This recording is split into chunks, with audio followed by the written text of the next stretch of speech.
Nau mai, haere mai, ki tēnei kauhauranga hera hera. Tēnā rā koutou ki ngā mana whenua o Tāmaki Makaurau, kia koutou o ngā haue whā, ngā tangata tiriti, ngā manuhiri I kāwahi hoki. Tēnei te mihi. Ngā mihi nui ki o tātou kaituao, no rawa ko Carol. Nō reira, tēnā koutou, tēnā koutou, tēnā tātou katoa. Welcome to this important webinar. Ko tangata tiriti ahau, ko Jenny Rankine, taku ingoa, and I'm your chair. We acknowledged all those on whose land we're standing today. We acknowledged all of you attending from the four winds, all corners of the world, overseas as well as in Aotearoa, New Zealand, where we are treaty partners. We also thanked our tech and moderation volunteers, Noel and Carol. This webinar outlines a groundbreaking 1984 report about institutional racism from the then Department of Social Welfare in Tāmaki Makaurau, Auckland, by 9 feminist women on the staff. They named themselves the Women's Anti-Racism Action Group, WARAG for short. The government department they worked for was responsible for the welfare of children and for administering benefits and pensions, such as for unemployment.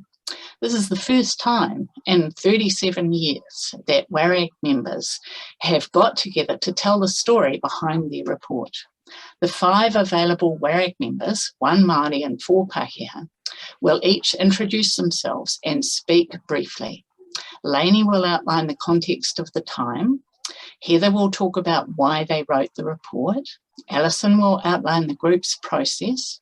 Anne will describe the outcomes, and Tanya will discuss what they learned. Please write any Pātai questions that you have about this kōrero, what they say, in the Q&A, not in the chat, including who you are addressing it to if you want to ask a particular person. And moderator Carol will collect them for me to ask at the end of the 5 presentations. We've tried to allow lots of time for questions and discussion. Now Lainey will start us off. Tēnā koe, Jenny. Tēnā koutou katoa kua hui mai nei ki tēnei kauhaurangi. Ko tainui te waka, ko pirongia te maunga, ko waipā te awa, ko pūreki te marae, ko Lainey Cowan taku ingoa, e noho ana hau inaianei ki te whanganui ātara, where it's 15 degrees and cold, sorry. At the time I was invited into this group in 1982, I was employed by DSW in Tāmaki Makaurau on social work projects that aimed at reducing the passage of children and young people into state care. The first project was aimed at young people coming before the courts in Central City, and my next job was as a mātua whānau worker, working collaboratively with other agencies for Maori families and children in the central Auckland area.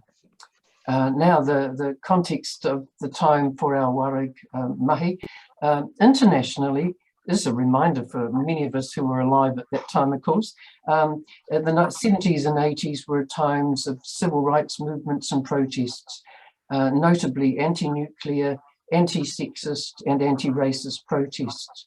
Women were in the forefront of many of these movements. For example, the women at Greenham Common in the UK on anti-nuclear issues. Also pertinent to those of us working with and for children and their families, in 1979 it was the International Year of the Child, focusing on the legal status of children, their treatment, and it signalled a new move towards children's rights, Also at that time there was, to me, a strong international view of best practice social work being at the cutting edge of social change, and of feminists also working in that space. There'd been a wounding critique of social work being a disabling profession, which of course we wished to refute. Nationally, all of these international movements were reflected in Aotearoa. For example, the nuclear-free Pacific and nuclear-free New Zealand protests, and there was significant involvement by feminists in them all. Unique to Aotearoa were the annual Waitangi Day Tiriti protests, transitioning over the years from mostly at Waitangi and Kaikōrero protests with the cry, "The treaty is a fraud," to national protests of honour the treaty. In terms of anti-racism, this culminated in the 1981 protests against the Springbok rugby tour. This forged coalitions between Maori and other anti-racism activists who were then challenged to address domestic racism. The 70s and 80s also saw a Maori cultural and political renaissance. We've been celebrating many of those over this hui. There were the land protests from the Maori Land March, the land protests at Whaingaroa, Raglan, and in Tāmaki Makaurau, Takaparawhau, the Bastion Point. There was the establishment of the kohanga reo by Maori communities, the establishment of a specific Maori political party by Maturata when he left the Labour Party and set up the Manamata Haki Party. And there'd been the setting up by government in a initially restricted way of the Waitangi Tribunal in 1975. And locally in Tāmaki Makaurau, this was our home and workplace, and at that time, well, it was New Zealand's largest and most multicultural Maori and Pacifica city. It was the centre of many Maori protests and protesters, and this hui has already featured speakers from some of those. Ngā Tamatoa, Takaparawhau. For many Aucklanders, the occupation of this traditional Maori land and the police removal of the occupiers was a huge consciousness-raising experience. The city also hosted a very active National Council of Churches program on racism. And lastly, our workplace. We all worked within the DSW, Department of Social Welfare in the Auckland region. We were aware of Maori community concerns about DSW in the late 1970s and ongoing. Accord, a Maori, well, an Auckland community group, had specifically criticised the DSW children's homes. And you may have already heard Oliver Sutherland talking about this mahi. They concluded that in residential care for children and young people, nothing short of restructuring the race and sex composition, the administration and policy was needed. There had been no overall response by DSW to this report to address these structural concerns. Nō reira, over to Heather for why our group formed. Tēnā koe, Lainey. Tēnā koutou katoa no Airana o ku tipuna, I taimau o ku mātua ki Aotearoa I te tau ko 1995, ko tangata tiriti ahau, ko Heather McDowell, taku ingoa. My ancestors and parents are from Ireland, arriving here in 1955. My name is Heather McDowell. When this work was being done leading to the writing of this report, I was the regional psychologist for the northern region of the Department of Social Welfare. That was a completely new position in the department, and I had started in it in September 1981. So why did we do the research? Well, some of us had gone to a WOW meeting, that's Women Opposed to Waitangi, and were challenged by women outside the system saying, what are you doing as workers inside the department to challenge racism? We were also becoming increasingly aware of feedback from Māori clients about their frustration, their distrust, and their poor treatment from the department. We were also part of a shared concern about racist practices in not only our own department, such as with the Accord research, but also in the wider society of Aotearoa. And also we believe that Māori as Indigenous people of Aotearoa had a right to power and resources.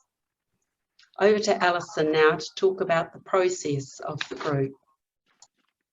Tēnā koutou katoa. I am a New Zealand Pākehā of Scottish and Irish ancestry, ko Allison Davis tako ingoa. When WARAG was formed, I was employed as a social work trainer within the Auckland area. At the end of 1984, I went on maternity leave, but continued my involvement and work with WARAG as a group, and I never did return to employment within the department. I'm going to outline the process of the group and also the research processes. We were a group of women who shared feminist and anti-racist philosophies and who chose to come together to research racism within our own department. As a group, we worked in a collaborative model and used consensus decision-making. After we formed, we took our research proposal to the DSW management, and we were given approval to work in work hours. 2 hours per fortnight were allocated, which inevitably was not sufficient, so we all contribute a lot of our own time to work on this project. The group had started with 3 goals. The first was to increase our awareness of racism within Aotearoa. The second was to identify aspects of racism within the department. And the third was to formulate strategies which could eliminate racism within that department. Initially, we identified 12 areas of interest, but focused down on 4 for our particular research. These areas were staff ethnicity in Tāmaki Makaurau, staff recruitment and selection, staff training, and the departmental environment. Our process for gathering the data varied. Initially, we focused on the staff ethnicity, and it's interesting to remember that at that time, that government departments did not have a note of the ethnic composition of staff. So what we did was that we compiled a survey which was mailed to over 1,300 staff members in Tāmaki Makaurau, and that was both social work practitioners and clerical staff. We had a 68% return rate, which at that time was actually considered to be quite low for an internal survey. However, that return identified that there was 82% Pākehā, 10% Māori, 5.5% Pacifica, and 2.5% a combination of other ethnicities. And when looking at staff recruitment and selection, we considered that as a broader process. At that time, the State Services Commission was in control or oversaw the selection and recruitment and selection of employees with the government. So what we did was we looked at the policies, the procedures, the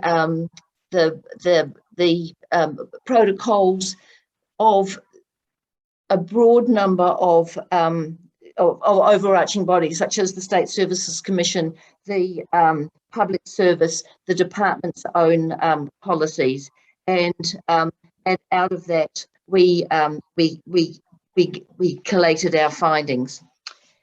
Staff training we also considered nationally. Again, at that stage, the Department of Social Welfare, the Minister of Social Welfare had the ability to approve any training that was deemed appropriate for people working in social services.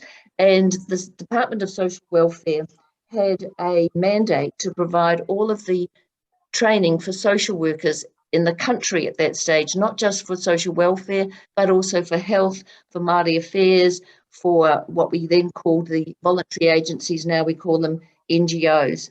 So that it had a very broad influence around the training of particularly of social workers in Aotearoa.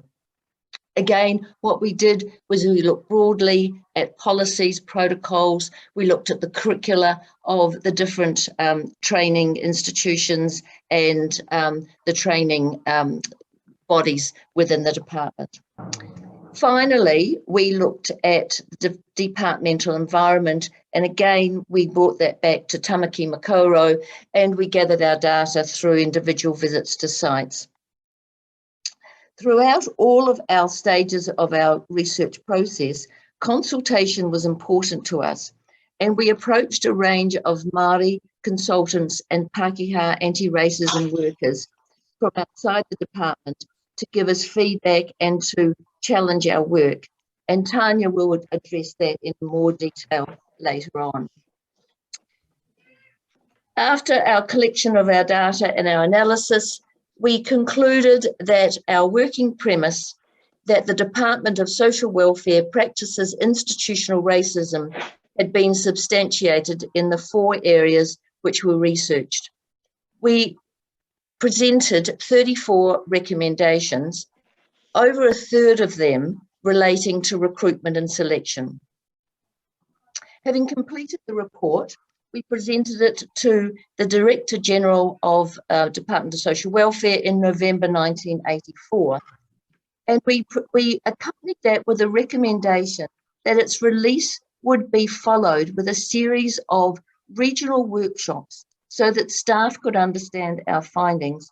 We were very aware and we were very clear that we were talking about institutional and not individual racism. Having presenting our report, we had no response. The report subsequently was released to the media in August 1985 by unknown sources and made headlines in the New Zealand Herald. To this day, we don't know how that process occurred. WARAG members were invited to meet with the Director General and with the Minister of Social Welfare. At that meeting, we were told that WARAG's work was deemed to be over and approval for us to continue to meet and to work on the topic was withdrawn. Nō reira, tēnā koutou, tēnā koutou, tēnā koutou katoa. Over to you, Anne. Thank you, Allyson. Kia ora koutou katoa e ho mā. Well, I'm talking about the outcomes of WARAG work, and I'm going to address institutional shock first. So the major outcome at the time was an intense institutional shock, and I would describe it as fear as well, that institutional racism had been written at all. Then this shock prompted 2 further reports to be written by the department. These were the Māori Advisory Report 1985 and Puao Te Atatu 1988, a major report that involved wide consultation with iwi. All 3 reports created a reaction within the department and possibly, I believe anyway, the entire public service. Puao Te Atatu recommendations caused changes in 6 major social work areas. There were other recommendations as well, 13 in all, but I'm just looking or discussing right now the social work areas. And these were the Children and Young Persons Act, which was extant at the time, 1974. It was, no, I'm sorry, the Child Welfare Act was extant at the time and it was replaced with Children and Young Persons Act 1989, yeah.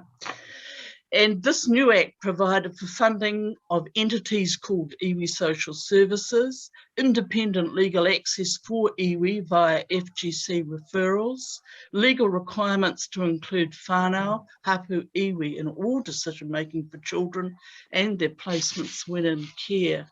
So that was revolutionary, really. The act demanded consultation with iwi, hapu and whānau. You couldn't proceed, in fact, in the legal process without that occurring. And this new act brought this revolutionary change, really. Another thing that occurred was management committees for institutions were instituted, and they had to reflect local communities, and that included local iwi. The Mātua Whāngai program was broadened and funding was increased quite a bit. Recruitment and staffing changed to address the needs of the Māori community. Training, Māori perspectives were included and Māori trainers were employed. For communications, written material, reception areas were to reflect the Māori community. We got bicultural pamphlets. We had a Pacifica and Māori expression in the reception areas. So there was quite a change following Aotearoa. The WARAG recommendations were also implemented, and probably sooner. We recommended that Māori and Pacifica staff were specifically recruited, and that occurred. Training and social work policy to include Māori and Pacifica perspectives. The child abuse manual that moved into training at that time included Pākehā, Māori and Pacifica worldviews throughout its literature, and that's a good example of the change in training policy that occurred at the time. However, progress could only at best be described as erratic. There's been failures, but I still think there'll be no going back to how it was when I first joined the department in 1975, which was incredibly monocultural. WARAG and the group of people who advised and reviewed our work can take some credit for being one of the prompts that led to changes, not only in the department that we work for, but also all the changes that have happened subsequently in all government departments. Most government departments, as far as I'm aware, now honour the treaty and look at partnerships. To varying degrees, each department came to look at its responsibilities as representatives of the Crown and therefore as a treaty partner.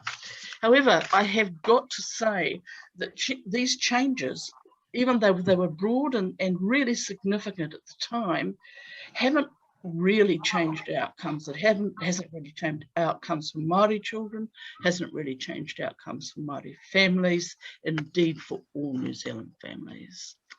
Tēnā koutou katoa, kamutu. Over to you, Tanya. Kia ora, Anne. Kia ora koutou katoa. No Yorkshire, I Inarangi o Kutupuna, hei tangata tiriti ahau, ko Tanya, Cumberland, taku ingoa. At the time of the WARAG research, I was in a new job in the Auckland Regional Office of DSW. The job was Assistant Regional Director Development, in brackets. My task for today's session was to draw out from our recent discussions some of the things that we have learned from our WARAG experience of 40 long years ago. I'll speak briefly to four aspects. One, the shared values within our group. Two, the external consultation process. Three, working for change from inside an organisation, and I'll finish off with a few reflections on a more general basis. So first of all, it was important, as Allyson mentioned, for WARAG members to have a shared value base of feminism, social work and psychology in one instance, and also a commitment to social justice. This meant that we had a level of trust amongst ourselves, and we didn't have to spend time justifying and arguing our positions. But although we had these values in common, we realized that we were at different levels in our understanding of racism. So we undertook an initial 3-month self-education program as a group. We read recent literature, discussed personal experiences and issues, watched videos and films, spent time at an urban rai, and some of us were learning te reo. This resulted in us developing a shared understanding and knowledge base about racism Aotearoa, from which we could then move ahead into our research. The second point, external consultation. Having an external consultative network of both Maori consultants and Pākehā anti-racism workers with whom to discuss issues turned out to be vital for us. Some of us had been working with resource people like National Council of Churches Programme on Racism and Maori Women's Welfare League and other groups in our everyday jobs. So these people and others were keen to make themselves available to us in a loose consultative network. They self-selected. We took our draft report to them, and that group questioned the use of the mild bureaucratic language in our draft report and challenged us to be more direct and more clear. As a result of this feedback, we went back to the drawing board. We rewrote the report and decided to use the term institutional racism in our title. And as Anne has said, the term seems to have caught the attention of quite a few readers. The third point I want to make is about working for change from the inside of an organisation. There are, of course, both advantages and disadvantages when trying to change an organisation from the inside. I must say that as we brainstormed this topic, the disadvantages seem to flow more easily than the advantages. But on the positive side, as internal staff members, we were familiar with the workings of the department. We already had established relationships and some personal influence amongst colleagues in a range of different divisions in the department, and our team members were often supportive of our work. Secondly, although we worked very much as a group of equal colleagues during the research, it was quite useful, I think, for us to have a research team member who was in the senior management team and had access to the regional director and to regional resources, like the secondment of a staff member with statistical skills. There were, of course, doubters and skeptics among staff. We couldn't assume that others understood racism or viewed it as a priority for DSW. There was resistance from some staff. Some of us also experienced sexism and homophobia, both covert and overt, from some colleagues. We had no protection against this and at times felt quite vulnerable and unsafe. Another point is that because the project was not initiated by the hierarchy in the department, we had no formal mandate or paid contract as internal researchers.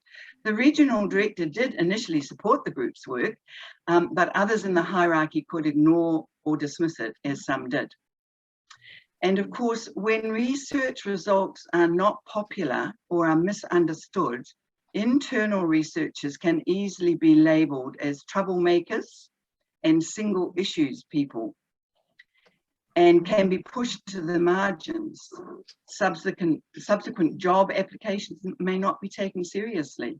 All of these things happened to different members of WARAG. As one of our members commented, WARAG certainly didn't help the career options of some of us. And indeed, 2 of us lost our jobs after the report came out. We recognise in retrospect that it would have been wise for us to set up formal structures of support for the duration of our work and also for the period after the report was released, because in some ways that was the most difficult time. And finally, just a few reflections and questions on a more general level. WARAG underestimated the many obstacles to change in a big bureaucracy. We recognise in retrospect that we didn't spend enough time identifying and nurturing potential allies, both within the department and outside in the community. We could have talked more with other staff, particularly Maori staff, with our trade unions, with mana whenua groups in Tāmaki Makaurau, and also with beneficiary and consumer groups. This may have resulted in a bigger groundswell of support for change from within the department.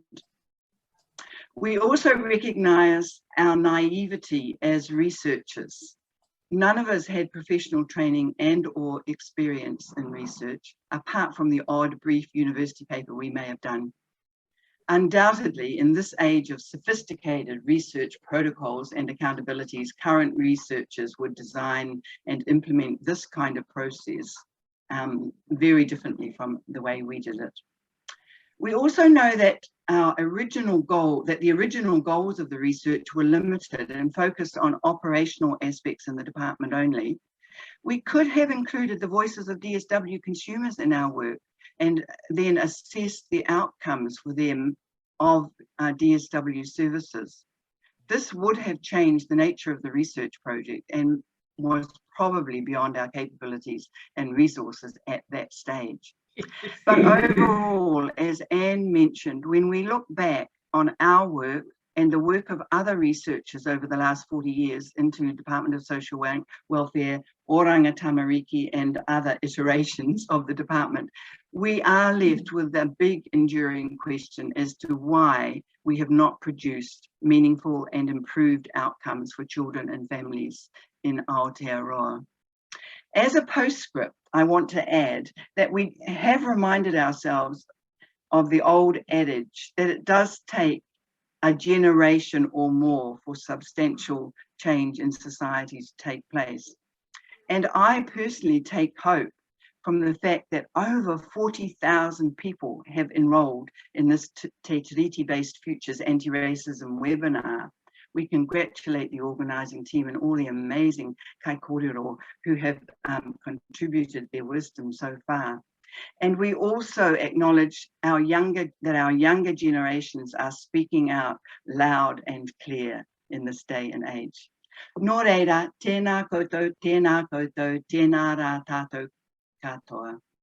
Hei a koe, Jenny. Kia ora, Tanya. And kia ora to the audience members who've sent in lots of pārtai. The first one I want to ask everybody, and this is not directed at anybody, maybe Lainey could start, what are easy wins that we could do right now following this kōrero? Do you want to have a go, Lainey? Oh, easy wins. Nothing's easy. Support tangata whenua to I mean, the thing is, we couldn't have won in some ways, as a government department, and I've thought a lot about our concentration on and thinking that just recruiting more Maori would help, because all we did was maybe put more Maori in a position where they could do very little, except at an individual level. And I've been really enthused by the kōrero on this hui about the setting up of the Māori Health Authority. And I think initiatives like that, whānau ora, the Māori Health Authority, giving back the power where it can really work for children and young people will be great. Yeah, that's me. Okay, who else would like to talk about possible easy wins?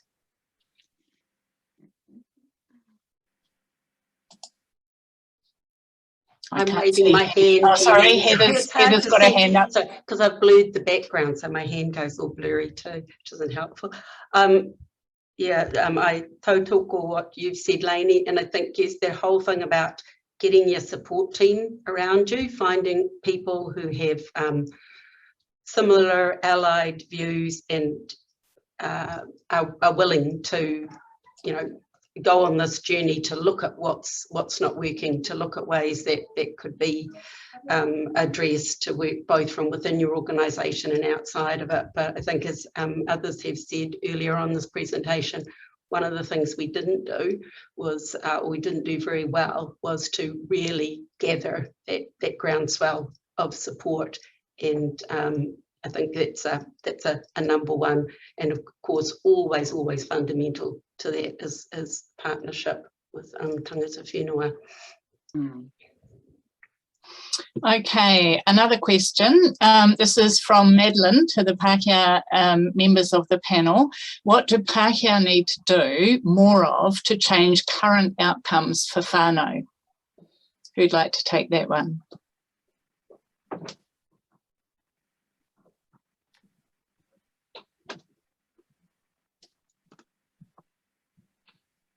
Somebody?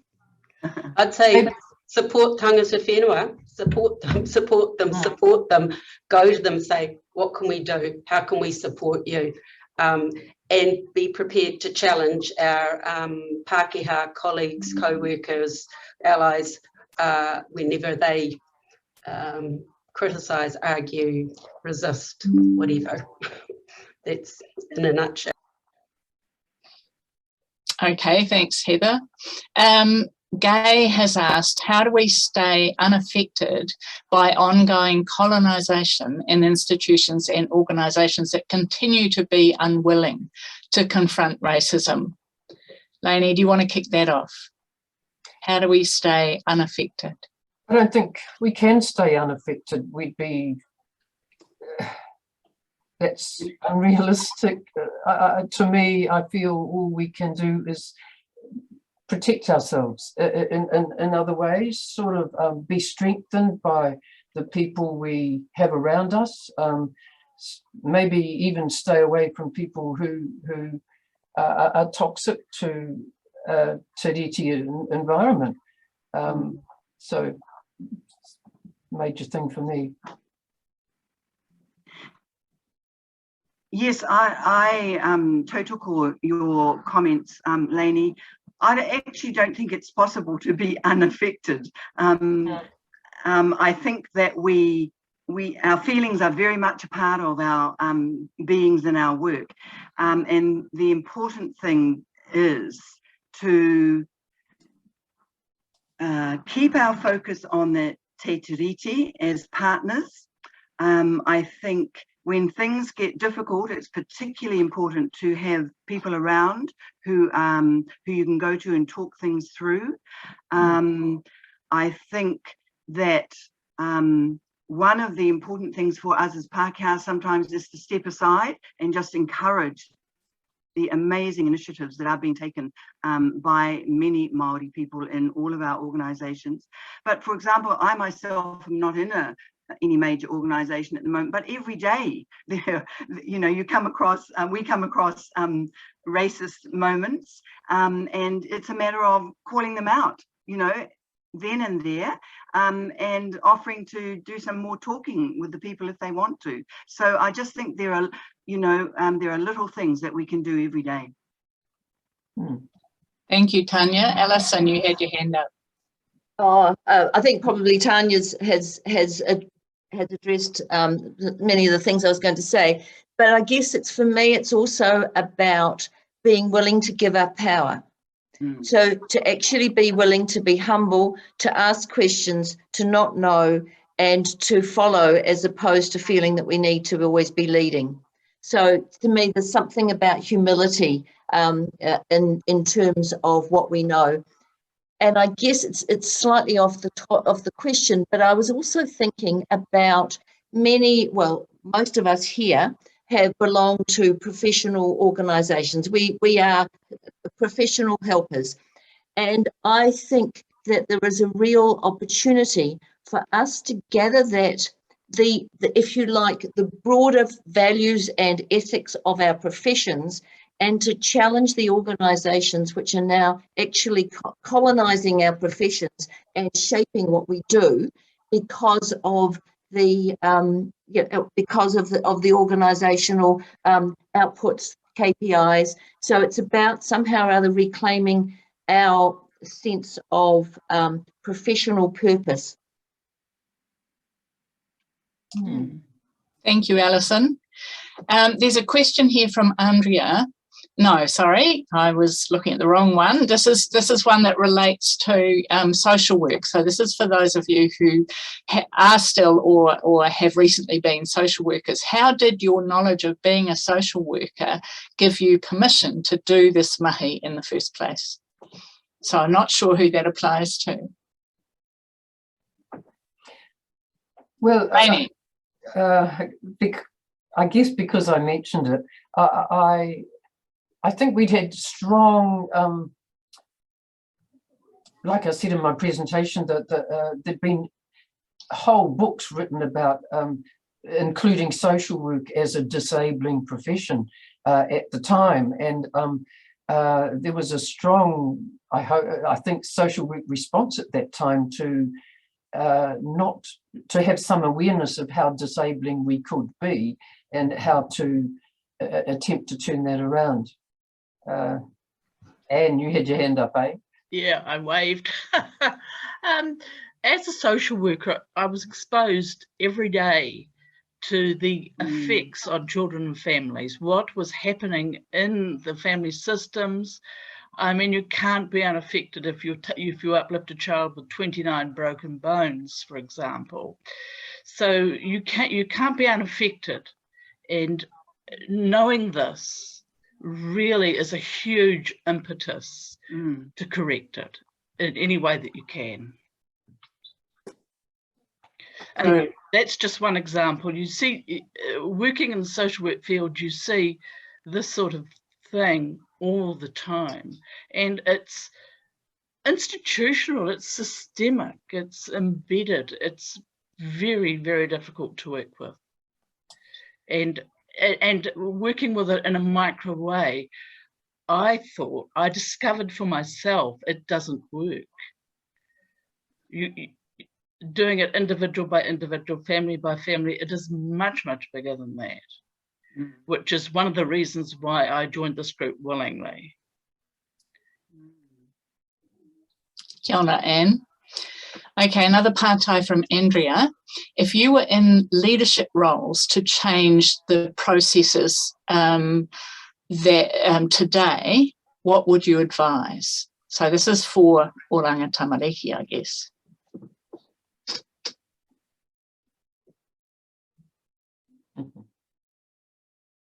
You know how long we've been retired?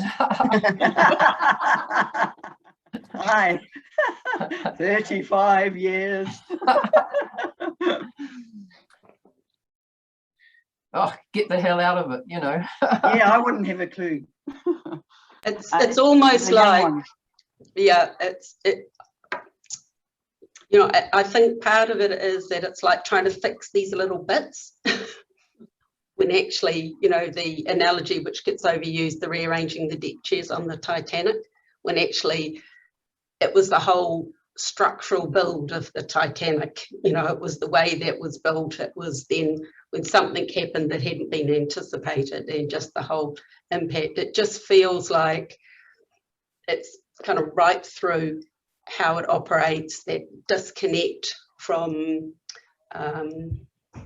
tangata whenua, and of course you can't separate it out from, you know, the impact of decades of colonisation, poverty, the impact of all of that. So I think part of it is actually being able to have a look at that wider picture and locating any specific part of it within that, because I think just fixing one thing, like we focused on, the number of Māori, the number of Pacifica staff, the number who could speak their own reo, and actually when we look back on that now, we were just like, what were we thinking?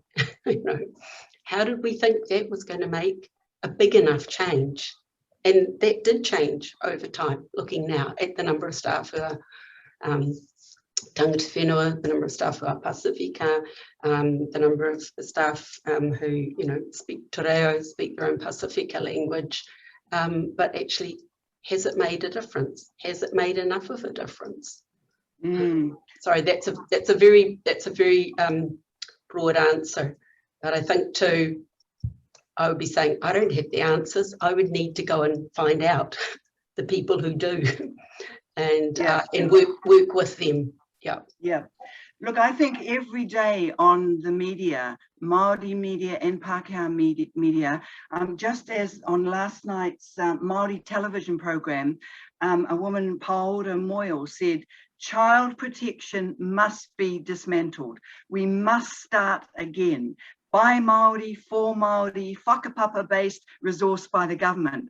I just keep hearing that message all the time. And I think that's what we as Pākehā have got to think about. How can we support that? You know, sometimes stepping aside, sometimes supporting, whatever. But, you know, there is just such a loud call for the total rebuilding of departments across the board, actually, based on by Māori, for Māori. I'd agree with you, Tanya. My experiences of what goes on in terms of the department is that it's systemic and it's intergenerational and it stretches back a long, long way. And the social work, as we practice, can't even begin to address it. No. All right, I've got another question from Folk. The response from organisations is often just a policy refresh. How do you overcome this kind of tokenism if there is little interest in addressing the issue? So there's a hard one.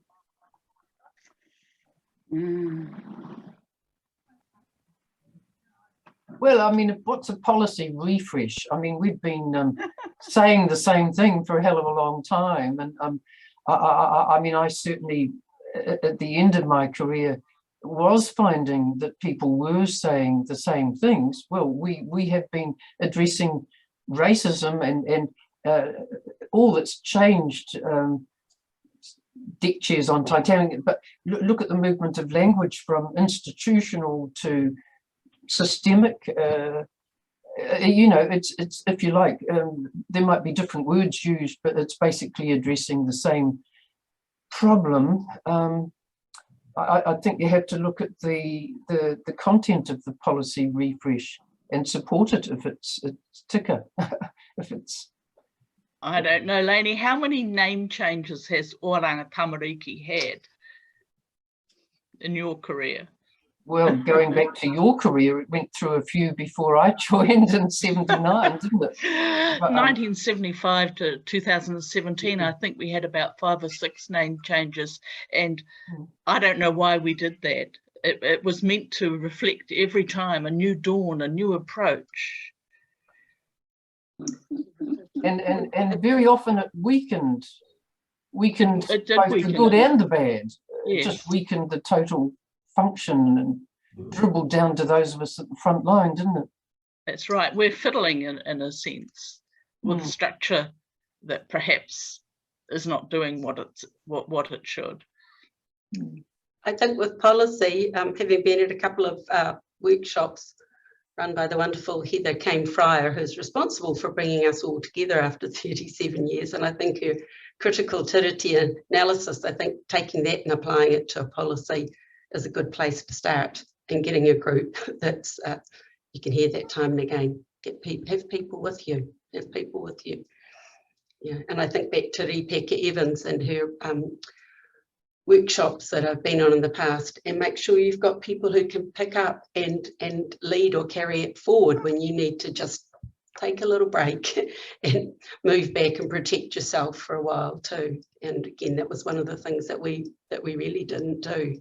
Though we did talk about having a roadshow to take the report and around the country and to look at what next, but that was dismissed.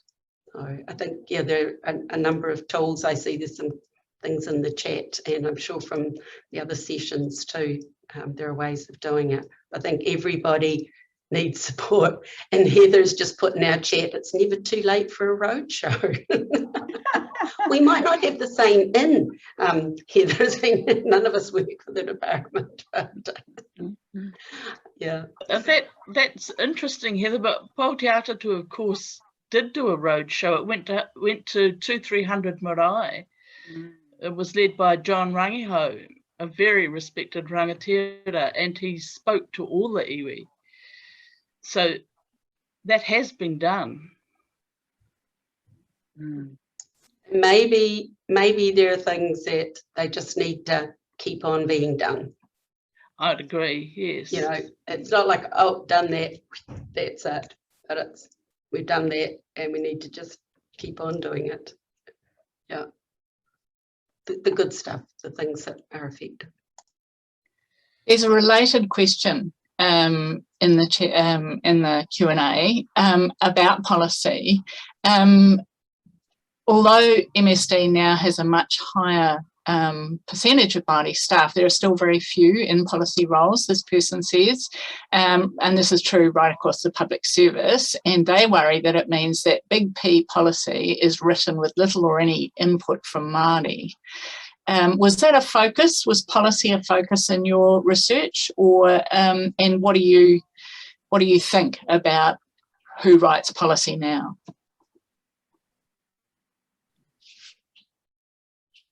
Go, Allyson. Well, in the sense that policy was a focus, in that we looked at the policy which related to the areas that we were investigating, but we didn't investigate who were the policy makers. So I think that in fact that's a really, I mean, that's, if you we could have a whole list of all the things that we could have done differently, or we could still do, and I think that whole issue about policy making is really important, and how representative is it, and it comes back to the question of who holds the power. Where is the power base in these big organizations, and what is the worldview, the philosophy, and maybe what is the leverage that people have? I mean, if you look at our big institutions, they tend to be white males still. Not all, but still. And so we actually don't have a diversity of any description. And I guess there's something I suppose I want to say, and it comes back to one of the earlier comments from our research, that what we were looking at was institutional racism. And I suppose I actually really want to acknowledge and value all of the social workers and the workers who over the last 40 years have actually given their hearts and their time and their energy and their compassion to all the children that they've been looking after.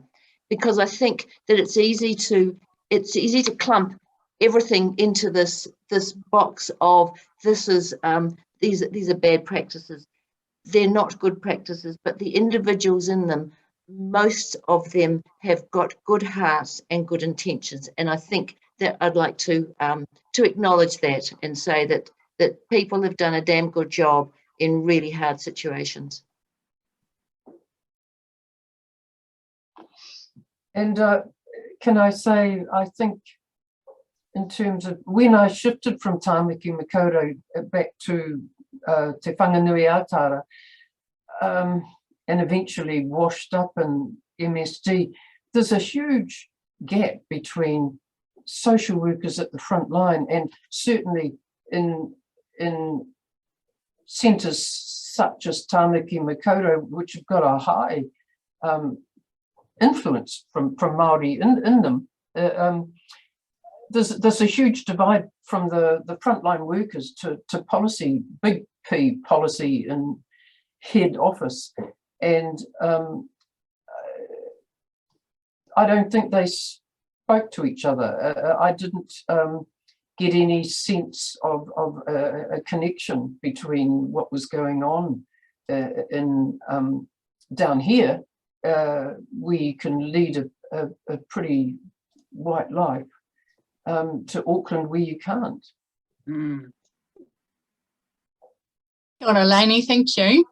Nā mihi nui ki nā Kaikōrero. Many thanks to the speakers. Also to the volunteers and partners who have created this event. Thanks particularly to Community Research for their webinar support, and about 40 supporting organisations involved in te tiriti-based futures and anti-racism. I hope you know that a recording of this webinar will be uploaded to YouTube, possibly, you know, in a few weeks, and it will be announced on the te tiriti-based futures and anti-racism Facebook group, where you can continue this kōrero. I'll close with a whakatauki and some wisdom from Tauiwi treaty educators. Mā tene, mā mano, ka rapu te whai. By many, by thousands, we will attain our goals. Jen Margaret and other Tauiwi treaty workers say that Tauiwi, particularly Pākehā, need to dig deep and honestly into the colonising consciousness that we carry.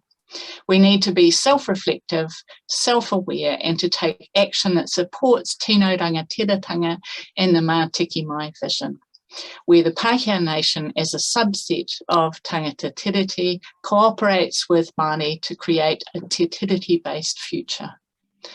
Thank you for your participation. Thank you for your questions. Go well. Thank you for your chats. Yes, thank you.